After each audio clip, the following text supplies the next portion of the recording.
राजपूतों की उत्पत्ति का क्षत्रिय मत उसके अनुसार कि राजपूतों की उत्पत्ति क्षत्रियों से हुई है या वैदिक क्षत्रिय या आर्यों से, जो राजपूतों की उत्पत्ति मानते हैं उन इतिहासकारों के विवरण का अध्ययन करेंगे कि जो इतिहासकार हैं वो मानते हैं। जैसे कि डॉक्टर गौरी शंकर हीराचंद ओझा ने अपनी पुस्तक राजपूतानी का प्राचीन इतिहास 1925 में कहा है कि राजपूत है वो प्राचीन वैदिक आर्य या वैदिक जो क्षत्रिय है उन्हीं के वंशज हैं, उसके बारे में हम अध्ययन करते हैं। सबसे पहले आता है डॉक्टर गौरी शंकर हीराचंद ओझा। गौरी शंकर हीराचंद ओझा हीराचंद डॉक्टर गौरी शंकर हीराचंद ओझा, इनका मानना है कि इनकी पुस्तक का नाम है वो है राजपूताने का प्राचीन इतिहास। राजपूताने का प्राचीन इतिहास 1925। इस पुस्तक के अंदर उन्हें विवरण दिया है या मानना है कि राजपूतों की जो उत्पत्ति है, राजपूतों की उत्पत्ति वैदिक क्षत्रियों से हुई है। वैदिक क्षत्रियों की संतान माना राजपूतों की उत्पत्ति वैदिक क्षत्रियों की संतान माना, या कहा गया कि राजपूतों की उत्पत्ति वैदिक क्षत्रियों से हुई है। ये किसने माना? डॉक्टर गौरी शंकर हीराचंद ओझा ने माना। अब एक नाम आता है सीएम वैद्य। इनका ही मानना है क्योंकि इन्होंने ओझा के मत का समर्थन किया। ओझा के मत का समर्थन करते हुए कहा कि राजपूत है वो वैदिक क्षत्रिय है। एक नदहरण का शिलालेख है। नदहरण के शिलालेख में माना गया है कि महाकाव्य काल के अंदर राम व कृष्ण है वो क्षत्रिय थे, और क्षत्रिय होने की वजह से माना गया है कि राजपूत भी है वो भी क्षत्रिय थे या वैदिक आर्यों की संतान है, ये माना गया है। नदहरण के शिलालेख के अनुसार, शिलालेख में क्या माना गया है कि महाकाव्य काल में राम व कृष्ण क्षत्रिय थे। राम व कृष्ण को क्षत्रिय माना गया है और यही क्षत्रिय माना गया है। अतः राजपूत भी वैदिक आर्यों की संतान है। वैदिक आर्यों की संतान है या वैदिक आर्यों की या क्षत्रियों की संतान है, ये किसने माना है? नदहरण के शिलालेख में भी माना गया है। अब है मनुस्मृति। मनुस्मृति में भी राजपूतों को क्षत्रिय माना गया है। हालांकि मनुस्मृति में राजपूत शब्द का उल्लेख नहीं हुआ है, राजपुत्र शब्द का हुआ है। ये माना गया जाता है कि मनुस्मृति में जो क्षत्रिय इसलिए माना गया है कि जिसका संबंध शासन से है, जिसका संबंध सैनिक वर्ग से है वो क्षत्रिय हैं, और क्षत्रिय मानने जाने के कारण राजपूतों को भी क्षत्रिय मान लिया गया और उन्हें भारत का ही या वैदिक आर्यों की संतान बताया। किस में बताया गया? ये मनुस्मृति में बताया गया है। अब आता है ऋग्वेद का एक लेख है। ऋग्वेद का जो पुरुष सूक्त है, ऋग्वेद के पुरुष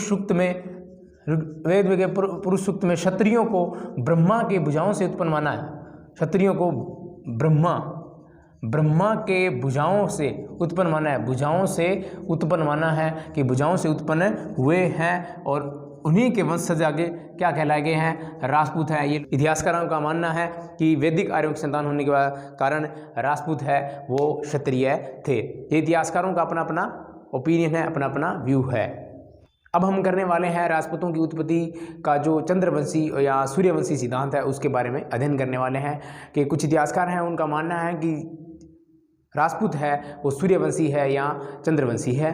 तो उसके अंदर एक नाम आता है डॉक्टर जगदीश सिंह गहलोत। उनका मानना है कि राजपूत है वो पुरानी काल के अंदर या वैदिक काल में पुरानी काल के लिए राजन्य या क्षत्रिय शब्द प्रयोग में लिया जाता था, या जिन्हें राजन्य या क्षत्रिय कहा जाता था, उन्हीं के वंशज चंद्रवंशी या सूर्यवंशी क्षत्रिय कहलाए, और उन्हीं के वंशज ही राजपूत हैं। इसलिए राजपूत क्षत्रिय व चंद्रवंशी हैं वो किसी विदेशी जाति की या विदेशी किसी जाति विशेष का वंशज नहीं है, वे भारत की शुद्ध है।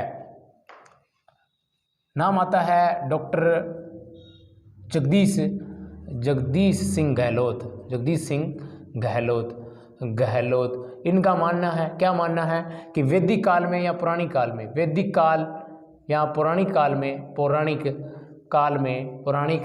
में क्या कहा जाता था, जिन्हें राजन्य कहा जाता था, राजन्य या क्षत्रिय कहा जाता था। इनके वंशज क्या थे, चंद्रवंशी या सूर्यवंशी क्षत्रिय थे और यही राजपूत कहलाए, राजपूत कहलाए। ये बात किनका मानना है? ये बात डॉक्टर जगदीश सिंह गहलोत का मानना है कि वैदिक काल के अंदर जिन्हें राजन्य या क्षत्रिय कहा जाता था, उन्हीं के वंशज सूर्यवंशी चंद्रवंशी थे और उन्हीं को क्या कहते थे, राजपूत कहते थे। अब एक नाम आता है इतिहासकार में बहुत, राजस्थान में काफ़ी प्रसिद्ध या बहुत महत्वपूर्ण नाम है डॉक्टर दशरथ शर्मा की पुस्तक है राजस्थान थ्रू द एजेस। इस पुस्तक के अंदर उन्होंने राजपूतों को क्या मानना है, सूर्यवंशी मानना है या चंद्रवंशी, सूर्यवंशी और चंद्रवंशी मानना है। किसने मानना है? डॉक्टर दशरथ शर्मा ने अपनी पुस्तक राजस्थान थ्रू द एजेस में सूर्यवंशी और चंद्रवंशी माना है। अब आता है अग्निपुराण के अंदर अग्निपुराण में कहा गया है, अग्निपुराण है उसमें कहा गया है कि महाकाव्य काल के अंदर जो कृष्ण और अर्जुन के वंशज थे वो चंद्रवंशी थे, राम व लवकुश के जो वंशज थे वो सूर्यवंशी थे और उन्हीं के वंशज राजपूत थे। इसलिए राजपूत है वो चंद्रवंशी थे और सूर्यवंशी है। अग्निपुराण में कहा गया है या अग्निपुराण के अनुसार कृष्ण के वंशज महाकाव्य काल के अंदर कृष्ण व अर्जुन चंद्रवंशी थे। कैसे थे? चंद्रवंशी थे। राम व लवकुश सूर्यवंशी थे और इन्हीं के वंशज क्या कहलाए, राजपूत थे। इसलिए राजपूत क्या कहलाए, अग्निवंशीय या चंद्रवंशीय थे। राजपूतों की उत्पत्ति का जो सिद्धांत है उसमें राजपूत या तो अग्निवंशीय थे या चंद्रवंशी थे। अब नाम आता है वंशावलियाँ इंपोर्टेड है।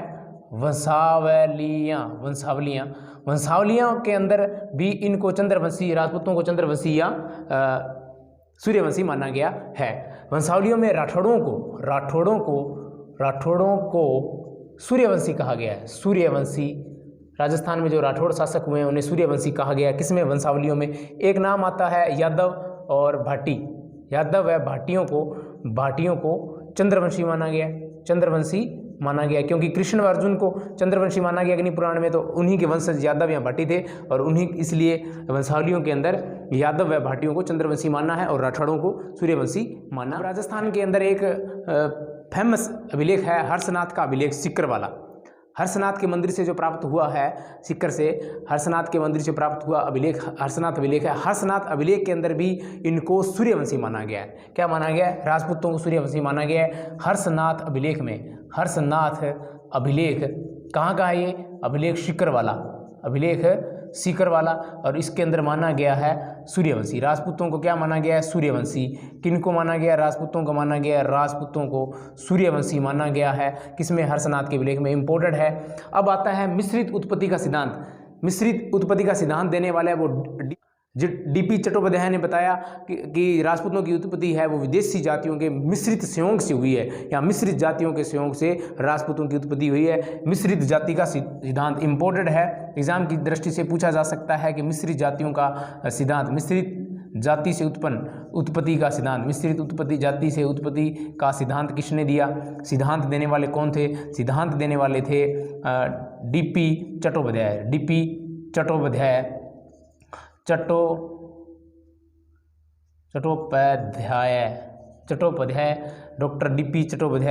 डॉक्टर डीपी चट्टोपाध्याय ने मिश्रित जाति का उत्पन्न होने वाली। डॉक्टर डीपी चट्टोपाध्याय ने बताया कि राजपूतों की उत्पत्ति है वो विदेशी जातियों से या भारत की जातियों से मिश्रित संयोग से उत्पन्न हुई जाति को जो वंशज थे उन्हीं को राजपूत कहा गया, जिन्होंने सत्ता हथियाली या सत्ता या शासन में अपनी भागीदारी बनाई। आप सभी साथियों से आग्रह है, आपका अपना यूट्यूब चैनल दा प्रसाद विद्याप्रेम सब्सक्राइब करें, लाइक करें, शेयर करें, बेल आइकन प्रेस करें, कमेंट करके बताएं क्लास कैसे लग रही है।